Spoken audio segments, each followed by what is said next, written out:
দুনিয়ার যে সকল নেতারা টন মারে, মন মারে, রাস্তা মারে, খাল মারে, ভিজিয়ে কাঠ মারে, পঙ্গু ভাতা মারে, বয়স্ক ভাতা মারে, বিধবা ভাতা মারিয়ে খায়, এই সমস্ত নেতাদের সাথে যেন আল্লাহ আমার হাসর নাসর না হয়। যে সকল নেতারা আল্লাহ কিয়ামতে আরশে আজিমের নিচে জায়গা পাবে, হাসান হুসাইন রাদিয়াল্লাহু তাআলা আনহুমা, ওনাদের সাথে আমাকে উঠার তৌফিক দিও।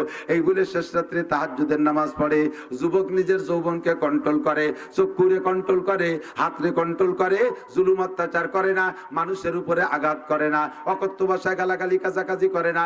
এই যুবক তোমাকে আল্লাহর রহমতে আরশে আজিমের নিচে জায়গা দেওয়া হবে।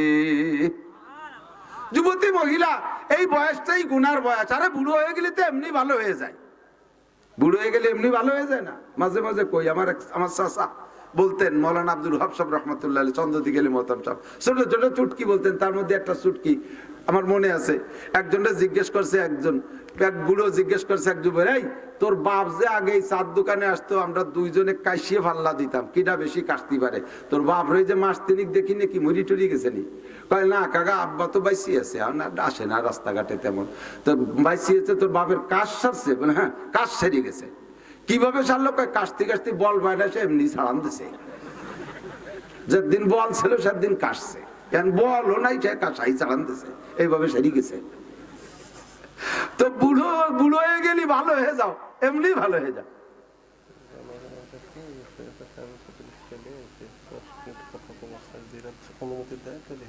আমার বয়ান শেষ হয়ে আসছে, পরে আমার দোয়ার আগে ভাই আসবে ইনশাআল্লাহ। আমাদের সৈয়দা সাজেদা চৌধুরী, আল্লাহ তাআলা মরহুমাকে জান্নাতি করুক, বলেন আমিন। ওনার ছেলে আসছে, প্রার্থী তো একটু দোয়া নেবে আপনাদের কাছে। ভোট টোট চাবে না, দোয়া নেবে, কারণ এমার তো সবার জন্য। কারে কয়জন ভোট দেবে? আপনার উনি ভোট চাইলেন যে ভোট দেবেন, তাহলে হ্যাঁ দেবো। ফিরে আর একজন এসে ভোট দেবেন, হ্যাঁ দেবো। অত জায়গা তো দেওয়া যাবে না, উনি খালি দোয়া চাবে, ঠিক না? ইনশাআল্লাহ আমার বয়ান শেষের দিকে, লম্বা বয়ান করবো না, যে কথাগুলো বলছে এই কথাগুলো ইয়াদ রাখলেই হবে। উনি আসবেন আমার বয়ানের পরে ইনশাআল্লাহ। মাঝে ঢুকলি বয়ানের লাইন নষ্ট হয়ে যায়। উনরা তো নিশ্চয়ই আমাদের জনদরদি, উনরা তো এই ডিস্টার্ব করবে না ইনশাআল্লাহ। আসবে দোয়া নিতে, আমরা দোয়া করবো ইনশাআল্লাহ। তো কি বলা হয়, শাবুন নাশাফি ইবাদাতিল্লাহ, যে যুবক তার যৌবনকালটাকে ইবাদতের মধ্যে অতিবাহিত করেছে, আরশে আজিমের নিচে জায়গা পাবা। জোরে কোন সুবহানাল্লাহ। আরে ভাই, বুড়ো হয়ে গেলি তো কাস্তি কাস্তি বল পায় না, সে ছাড়ান দেয়। এই ছাড়ান দেওয়ার নাম তো কাজ সারিয়ে যাও। কলেমা হয়ে যাইবে আল্লাহুম্মা বিসমিকা, এর মানে হে আল্লাহ তোমার নামে মরিতেছি। তাহলে এর মধ্যে আল্লাহ আছে, আছে না নাই? সালামুন আলা ইলিয়াসিন, রাত্রে 7 সালাম পড়ে ঘুমাইবেন, বিষাক্ত প্রাণীতে কামড়াবে না। সালামুন আলা ইলিয়াসিন, সালাম আল্লাহর নাম। সালাম কার নাম? আল্লাহর নাম। আউযু বিকালিমাতিল্লাহি তাম্মাতি মিন শাররি মা খালাক, রাতে শোয়ার সময় এই দোয়া পড়ে যদি ঘুমান, বিষাক্ত প্রাণীতে আপনাকে দংশন করবে না। ফাঁকে আউযু বিকালিমাতিল্লাহির ভিতরে যে আল্লাহ আছে, ওইটা আল্লাহর নাম। এই সব দোয়া পড়ে, যে কোনো দোয়া পড়ে ঘুমাইলে আপনার ওই ঘুমটা হবে কলেমাওয়ালা ঘুম। ওর মরণ যদি হয়ে যায়, তাহলে মরণ হবে কলেমাওয়ালা মরণ। ও বন্ধুরে আমার দিক তাকান, তাহলে আমাকে কিয়ামতের ময়দানে আল্লাহর সামনে যাইতে হবে, হিসাব দিতে হবে। হিসাব ছাড়া এক কদমও বাড়তে পারবো না। লং টাইমের হিসাব একবারে আমরা দিতে পারবো না, কাজেই দৈনন্দিন হিসাব ক্লোজ করে গুছায় রাখবো।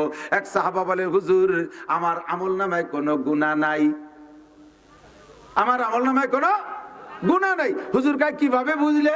আপনি বলছেন হিসাব লাগাইতে, প্রত্যেক রাত্রে আমি সেই দিন থেকে হিসাব লাগাই। আমি বিছানায় শুয়ে হিসাব করে দেখি, আমি ঘুম থেকে উঠে বিছানায় আসা পর্যন্ত একটা গুনাহও করি নাই। মুরব্বীরা কেউ আছেন বলতে সাহস আছে? একটা দিন কোনো গুনাহ করেন নাই, ইচ্ছায় ও অনিচ্ছায়। গুনার থেকে বাঁচার কোনো উপায় নাই।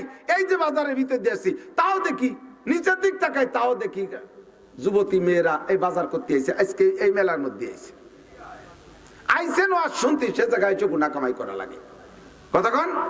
সত্যি মিথ্যার অভাব নাই, গুনাহ ছাড়া চলার উপায় নাই। সাহাবা কয়, হুজুর আমি প্রত্যেকদিন হিসাব করি, আমার আমল নামায় কোনো গুনাহ ধরা পড়ে নাই। আরে নিজেকে নিজে তো সাত দোয়াতে তলিরাটি সবাই মনে করি, কথা কন না কেন? প্রত্যেকটা মানুষের স্বভাব, এনিম্যান এভরিবডি, প্রত্যেকটা মানুষের স্বভাব হামাকাসরা আকলে খুতবা কামাল নুমায়াত ও ফারজান্দে খুতবা জামাল। শেখ সাদি রহমাতুল্লাহ আলাইহি বলেন, প্রত্যেকটা মানুষের এই দুইটা স্বভাব আছে, হামাকাসরা আকলে খুতবা কামাল নুমায়াত। প্রত্যেকটা মানুষ নিজের জ্ঞানকে পরিপূর্ণ মনে হয়, নিজের জ্ঞানকে পরিপূর্ণ মনে হয়, নিজের আমলকে পরিশুদ্ধ মনে হয়, নিজের অবস্থানকে খুব পরিপক্ক মনে হয়। এটা হলো প্রত্যেকটা মানুষের স্বভাব। চেয়ারম্যান কি বোঝে, এমপির কি বুদ্ধি আছে, মেম্বার এক দামলা, উনি জন্মের বুদ্ধিমান, এই জন্য উনারে কেউ কোনোদিন ভোট দেয় না।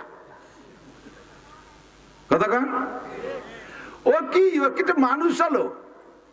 এই হুজুর, আরে বাদ দে, অত বড় হুজুর হলি কি হবে? ও চিনি হুজুর হিরো 3 সাল মাইয়ে হুজুর এসে নে।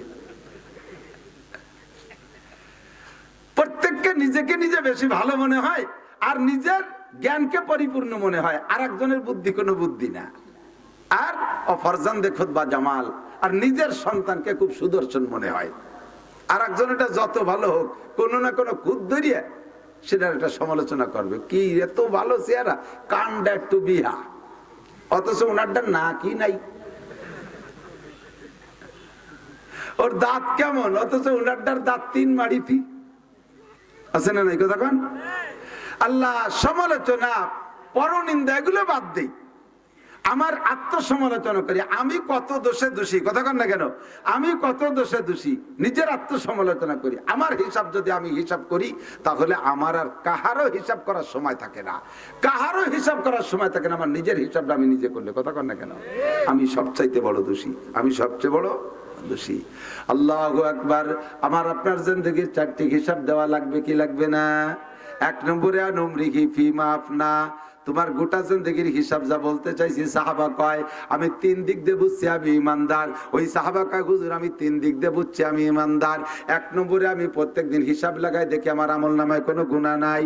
2 নম্বরে আমার দিক তাকান, 2 নম্বরে হুজুর আমি হিসাব করে দেখছি, আল্লাহ আমি মুমিন এর হিসাব করে দেখছি, কিরামান কাতিবিন, 2 কাঁধে ফেরেশতা আছে না নাই? 2 কাঁধে ফেরেশতা। আমার ডাইন কাঁধের ফেরেশতা অবিরাম লেখার জন্য ব্যস্ত থাকে, বাম কাঁধের ফেরেশতা কোনো আমল করতে সময় পায় না, বাম কাঁধের ফেরেশতা লিখতে সময় পায় না। ওরে আমি কোনো কলমের খসখসি শব্দ শুনি না। আমি এতে বুঝছি আমি শুধু নেকি করি, আমি গুনার কাজ করি না, গুনাহ করলে তো উনি লিখতো। কথা কোন ঠিক না? আল্লাহু আকবার। এই হিসেবে আমি বুঝছি পাক্কা ইমানদার।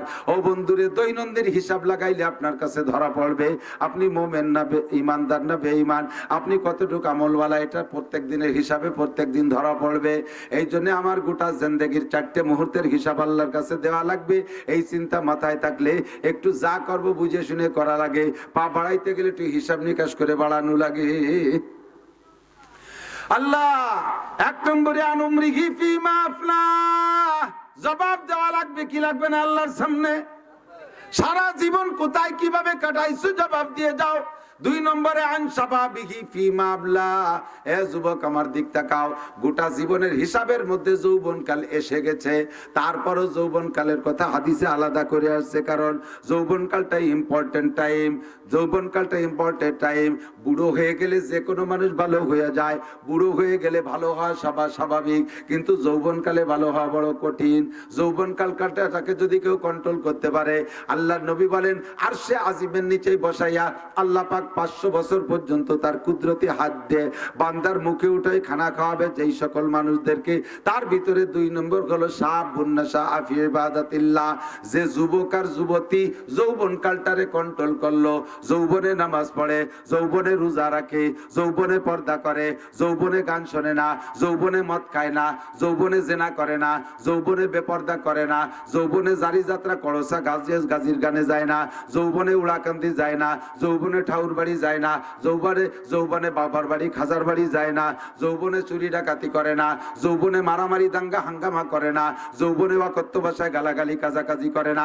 এক কথায় যৌবনকে কন্ট্রোল করে। যৌবন কালে পারলে তাহাজ্জুদের নামাজ পড়ে, 5 ওয়াক্ত জামাতে নামাজ পড়ে, আর 5 ওয়াক্ত জামাতে নামাজ পড়ে, সুযোগ মতো তাবলীগের সময় লাগায়, যৌবন কালটারে কাজে লাগাইয়া স্কুল কলেজ ইউনিভার্সিটি যেখানেই পড়ো না কেন তুমি পড়ো, তবে এই যৌবন কালে তুমি একটু কোরআন পড়া শেখো, একটু কোরআন পড়া শেখো। যুবক একটু কোরআন পড়া শেখো। কোরআন পড়লে চেহারায় নূর বাড়ে, কোরআন পড়লে চোখের পাওয়ার বাড়ে, কোরআন পড়লে আল্লাহর রহমতে তোমার ব্রেন ভালো হয়। দেখো স্কুল কলেজে পড়ার ভিতরে তুমি তোমার সাথীদের মধ্যে খুঁজে দেখো, যেই ছেলেটা স্কুল কলেজেও পড়ে আবার তাবলীগের সময় লাগায়, দিনদারির সাথে থাকে, ওই ছেলেটার সময় অপচয় হয় কম, কাজেই তার রেজাল্ট হয় ভালো, তার রেজাল্ট ভালো হয়। তাবলীগের সময় লাগায়, আলেম উলামার সাথে সময় লাগায়, মাঝে মধ্যে আব্দুল গফফার সাহেব হুজুরের কাছে যায়, মাসে একবার যায়, এই ছেলেগুলোর দেখবেন যে রেজাল্ট ভালো। কারণ তার সময় অপচয় নাই, রাত্রে টাইম মতো ঘুমায় যায়, রাত 2টা 3টা পর্যন্ত ফেসবুক ইউটিউবে সময় নষ্ট করে না, মোবাইলের পিছনে। এই ছেলের সময় নষ্ট হয় না, ফজরের নামাজ সময় মতো উঠে পড়ে। আবার ইচ্ছা করলে অনেক যুবক, আমি জানি অনেক যুবক, স্কুল কলেজের যুবক আল্লাহর রহমতে তাহাজ্জুদের নামাজও পড়ে, শেষ রাত্রে উঠে তাহাজ্জুদ পড়ে, মা বাপ ঘুমায় রইছে। এলাকার সব গুম কলেজের যুবক তাহাজ্জুদের নামাজ পড়ে আল্লাহর কাছে মোনাজাত করে, আল্লাহ আমি যেন কিয়ামতের ময়দানে শাহাবুন নাশাফি ইবাদাতিল্লাহ আরশে আজিমের নিচে যেই 7 গুণের মানুষ জায়গা পাবে, আমি আল্লাহ আমি যেন সেই যুবকদের অন্তর্ভুক্ত হতে পারি, আমি যেন তাদের সাথে দাঁড়াইতে পারি। হাসান হুসাইন রাদিয়াল্লাহু তাআলা আনহুমা হবেন যুবকদের নেতা, আমি যেন ওই নেতাদের 2 জনের সাথে আরশে আজিমের নিচে যাইতে পারি। দুনিয়ার যে সকল নেতারা টন মারে, মন মারে, রাস্তা মারে, খাল মারে, ভিজিয়ে কাঠ মারে, পঙ্গু ভাতা মারে, বয়স্ক ভাতা মারে, বিধবা ভাতা মারিয়ে খায়, এই সমস্ত নেতাদের সাথে যেন আল্লাহ আমার হাসর নাসর না হয়। যে সকল নেতারা আল্লাহ কিয়ামতে আরশে আজিমের নিচে জায়গা পাবে, হাসান হুসাইন রাদিয়াল্লাহু তাআলা আনহুমা, ওনাদের সাথে আমাকে উঠার তৌফিক দিও। এই বলে শেষ রাত্রে তাহাজ্জুদের নামাজ পড়ে। যুবক নিজের যৌবনকে কন্ট্রোল করে, চক্ষুরে কন্ট্রোল করে, হাতরে কন্ট্রোল করে, জুলুম অত্যাচার করে না, মানুষের উপরে আঘাত করে না, অকথ্য ভাষায় গালাগালি কাজাকাজি করে না। এই যুবক তোমাকে আল্লাহর রহমতে আরশে আজিমের নিচে জায়গা দেওয়া হবে। যুবতী মহিলা, এই বয়সটাই গুনার বয়স। আরে বুড়ো হয়ে গেলে তো এমনি ভালো হয়ে যায়, বুড়ো হয়ে গেলে এমনি ভালো হয়ে যায় না? মাঝে মাঝে কই, আমার চাচা বলতেন, মৌলানা আব্দুল ওয়াহাব সাহেব রাহমাতুল্লাহ আলাইহি, চন্দ্রদি গেলে মহতারাম সাহেব, ছোট ছোট চুটকি বলতেন, তার মধ্যে একটা চুটকি আমার মনে আছে। একজনটা জিজ্ঞেস করছে, এক বুড়ো জিজ্ঞেস করছে এক যুবক, এই তোর বাপ যে আগে এই চার দোকানে আসতো, আমরা 2 জনে কাশিয়ে ফাল্লা দিতাম, কিটা বেশি কাশতে পারে? তোর বাপ রয়ে যে মাস 3 দেখি নাকি মরি টরি গেছে নি? কয় না কাকা, আব্বা তো বাইসি আছে, আসে না রাস্তাঘাটে তেমন, তো বাইসি আছে, তোর বাপের কাশ সারছে? বলে হ্যাঁ, কাশ সেরে গেছে। কিভাবে সারলো? কয় কাশতে কাশতে বল বাইরে সে এমনি ছাড়ান দিছে, যেদিন বল ছিল সেদিন কাশছে, বলও নাই, সে কাশাই চালান দিছে, এইভাবে সেরে গেছে। তো বুড়ো হয়ে গেলি ভালো হয়ে যাও, এমনি ভালো হয়ে যাও।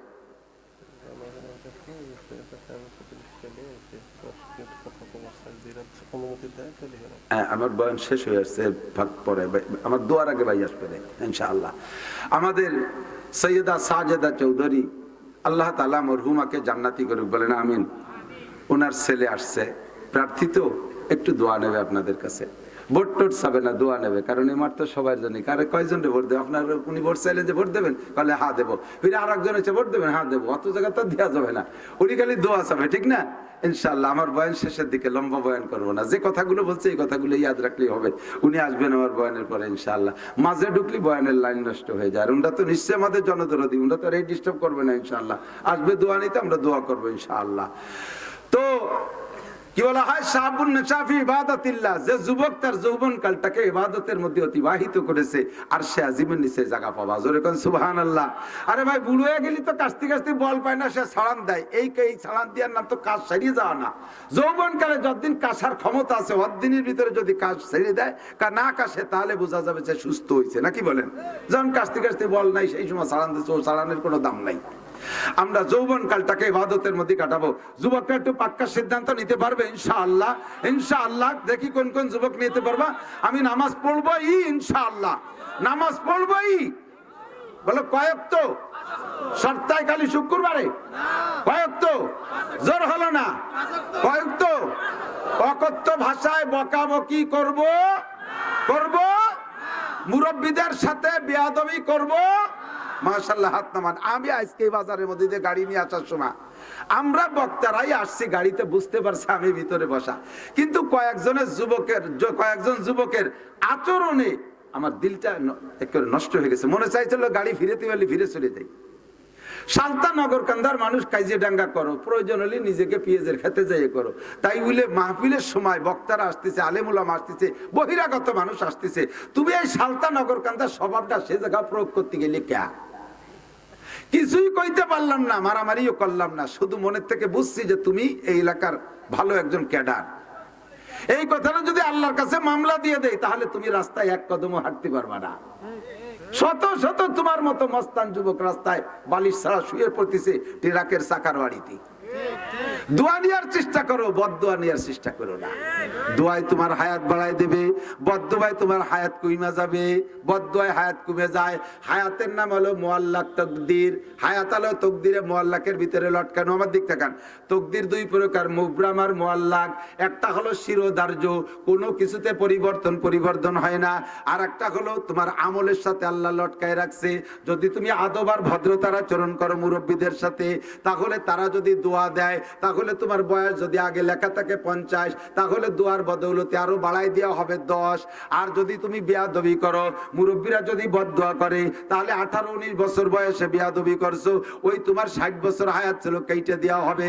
তোমার ওই 18-19 বছর বয়সেই ট্রাকের চাকার তলায় রাস্তায় ঢুলিয়ে দেওয়া হবে, তোমার হায়াত কর্তন করা হবে। এভাবে লেখা থাকে। এর কয় তকদিরে মুআল্লাক, যেগুলো শিরোধার্য রদবদল হবে না, ওটা হাজারো বোমা মারলে ছুটবে না। ওটা যে কার জন্য তকদির মুআল্লাক আর কারটা তকদিরে মুবরাম, এইটা আমরা জানি না, ওটা জানে আল্লাহ পাক রব্বুল আলামিন। কাজেই তুমি মনে করো যে তোমার তকদিরটা মুআল্লাক, অর্থাৎ আমলের সাথে জড়িত আছে। কি মানে, আমি যদি ভালো করি আল্লাহ আমার হায়াত বাড়ায় দেবে। মুরব্বীদের সাথে থেকে দোয়া নেই, আল্লাহ আমার হায়াত বাড়ায় দেবে। আমি যদি দিনদারির সাথে চলি, আল্লাহ আমার হায়াত বাড়ায় দেবে। আমি যদি আমল আকলাক ভালো করি, আল্লাহ আমার হায়াত বাড়ায় দেবে। তুমি হায়াতের তকদিরে মুআল্লাক মনে কইরা নেক কাজগুলো করো, মুরব্বীদের দোয়া নাও, ইনশাআল্লাহ হায়াত বাইরা যাবে।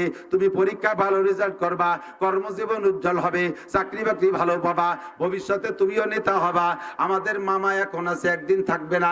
ওনার আম্মা জান ছিলেন নেত্রী, ছিলেন বহুদিন পর্যন্ত, এখন তিনি নাই। এখন আসছে উনিও 200 বছর বাঁচবে না, উনিও 100 বছর বাঁচবে না, এক সময় চলে যাবে। এরপরে তোমরা যারা ভদ্র ছেলে আছো, স্কুল কলেজ ইউনিভার্সিটিতে পড়ো, এরপরে তোমাদের স্থান। তবে সেই পর্যন্ত যাইতে তোমার দোয়া নিতে হবে, তোমারও নেতৃত্ব দেওয়ার জন্য দোয়া নিতে হবে। বদদোয়া যদি নাও, তাহলে রাস্তায় পড়িয়া যাবা, গন্তব্যে যাইতে পারবা না। আল্লাহু আকবার। কি বলতে চাইছি, এ বন্ধু, 4টি প্রশ্নের জবাব না দিয়ে এক কদমও বাড়া যাবে না। কয়টা? 1 নম্বরে আনুমরিগি ফিমা আফনা, গোটা জিন্দেগির হিসাব দিয়ে যাও। 2 নম্বরে আনসাবাবিহি ফিমা আবলা, যৌবনকালটা কোন কাজে লাগাইছো জবাব দিয়ে যাও। যৌবনকাল কোন কাজে লাগাইছো জবাব দিয়ে যাও। 3 নম্বরে আন মালিহি মিন আইনা ইকতাসাবা ফিমা আনফাকা, এত পিএস পাইছো কোন জায়গায়? নিজের জমিতে হইছে না পরের জমিতে চুরি করে আনছো? এবার পিএস তো ফলাইছো জমিতে, কিন্তু জমিটুক পাইছো কিভাবে? জাল জুলুম করে জমি দখল করছো, পরের জমি দখল করছো, ইত্যাদি ইত্যাদি করিয়া তুমি বন্ধক রেখে জমি বানাইছো। বন্ধকি জমি 5-10-20 হাজার টাকাতে জমি রাখছেন, 2 বছর খাওয়ার পরে আবার টাকাগুলো সব ফেরত নিয়ে যাচ্ছেন। এর নাম হলো বন্ধক। এইটা সম্পূর্ণ সুদে কারবার।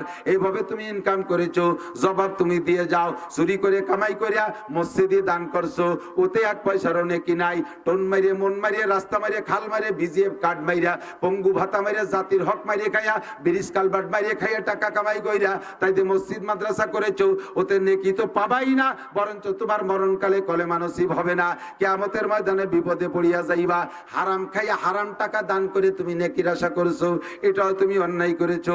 আবার হালাল ভাবে কামাই করে অন্যায় কাজে খরচ করছো, এটাও তোমাকে জবাব দেওয়া লাগবে। কথা কন? আল্লাহ আন মালিহি মিন আইনা ইকতাসাবা ফিমা আনফাকা, মাল কোত্থেকে কামাই করেছো, কোথায় খরচ করেছো। 4 নম্বর মাজা আমিলা বিমা আলিমা, এতক্ষণ পর্যন্ত যা শুনেছো এরপর আমল করছো কতটুক বলে যাও। অনেক কথা অল্পক্ষণের মধ্যে আমি বলে ফেলাইছি, অনেক কথা বলে ফেলাইছি। এই কথাগুলোর পর আমল করা যাবে তো ইনশাআল্লাহ? জোরে বলেন, যাবে তো ইনশাআল্লাহ? আল্লাহ তাআলা আমাদের সকলকে আমল করার তৌফিক দান করে। জোরে বলেন আমিন। সবাইকে আমল করার তৌফিক দান করে। আমাদের মাওলানা শফিক সাহেব আলহামদুলিল্লাহ এভাবে ধীরে ধীরে কয়েক বছর যাবত মাদ্রাসা একটু টেনে টুনে নিয়ে আসছে। আমরা সকলে পাশে থাকবো, রাজি আছি না ইনশাআল্লাহ? মামাকে নিয়ে আসেন।